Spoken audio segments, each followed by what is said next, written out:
So, Lindsay, in addition to being someone who you're willing to have uncomfortable conversations with, how do you see you've been a founding employee, you've been a co-founder, you've sought a co-founder. What's that line? What's that division for you?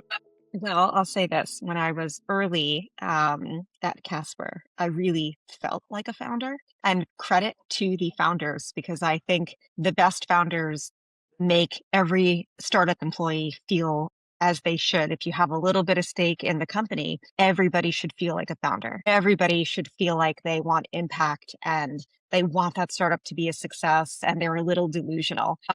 So credit to the CEO and the founders of Casper. It really look back at the transition between early startup employee and co-founder as a real epiphany moment, because I truly thought, I was like, oh, I'm practically a founder. I was here pre-launch. I know exactly what's going on.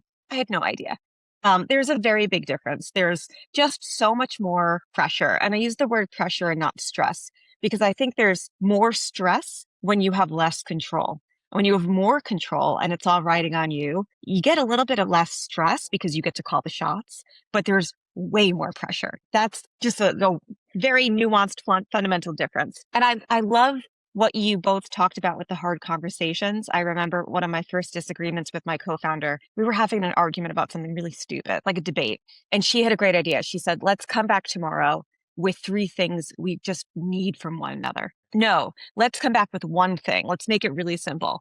So we came back the next day and she said to me, and this is very good feedback that I've gotten, I need you at the end of the day to just, like, when you're working on a project, and this was like business shit. She's like, I need you to sum it up for me. You're kind of all over the place. I'm very ADHD. I'm the creative one. Sum it up so I can just keep going. I'm more of an operator. I need you to think more and deliver to me more like an operator. I said, fine. She said, great. What do you need from me?